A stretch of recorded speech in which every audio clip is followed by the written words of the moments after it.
तर मित्रांनो, गोष्टीचं नाव आहे आरसा असला आरसा रडला. राजू नावाचा एक तुमच्यासारखा छोटासा मुलगा, म्हणजे राजू तसा चांगला मुलगा. अलीकडे तो खूपच हट्टी बनला होता. आईने सांगितलेलं ऐकायचं नाही, बाबांचं काम करायचं नाही, अभ्यास वेळेवर करायचा नाही, की स्वच्छ सुद्धा राहायचं नाही. राजूची शाळा सकाळची असे. राजू सकाळी उशिरा उठायचा. उठल्यावर दात न घासता, आंघोळ न करता, शाळेचे कपडे नीट न घालता, वह्या पुस्तकांची पिशवी तशीच पाठीवर टाकून तसा शाळेत सुटायचा.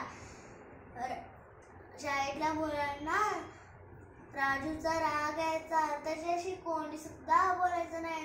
राजूला त्यांचं काही सुद्धा वाटायचं नाही. एक दिवस राजू उशिरा उठला आणि शाळेत गेला. शाळेची घंटा होऊन गेली होती.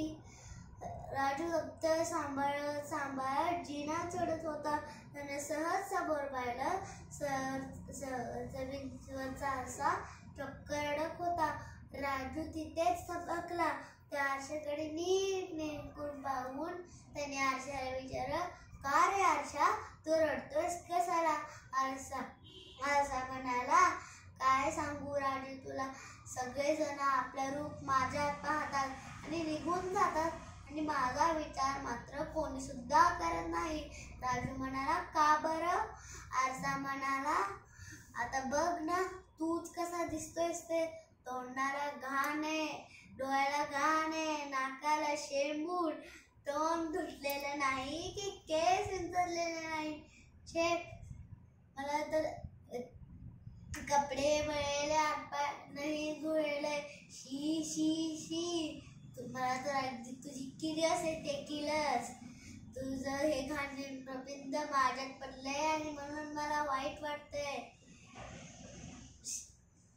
राजू विचार करायला लागला, अरे आपल्याला बघून लोकांना रडायला येते. शी शी शी, आता आपण शहाण्यासारखं बनायचं. असं ठरवून राजू मागच्या पावले परत घरी गेला. घरी जाऊन त्यानं तोंड धुतलं, दात घासले, स्वच्छ साबण लावून आंघोळ केली, विस्कटलेले केस नीट विंचरले, स्वच्छ धुतले, सदरा घातला, दप्तर नीट लावून पायात घातलं, पायात मूठ आणि रुजे घालून पुन्हा शाळेत गेला. आणि आरशासमोर जाऊन उभा राहिला. आपण किती छान दिसत असं त्याला वाटलं आणि तो स्वतः खूप खुश झाला. आणि आरशाची गोष्ट म्हणजे आरसा चक्क हसत होता.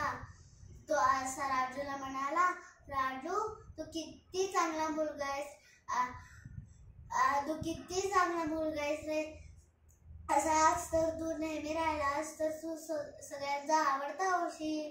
राजूला सुद्धा मनातून आनंद झाला होता बरं का. तो आरशाला म्हणाला, आरशा, तर तूच मला सांगण्या बोलवलंस. खरंच, आता मी अशाच सांगण्यासारखं वागेल, अशाच स्वच्छ राहील आणि सगळ्यांचा आवडता येईल. थँक्यू.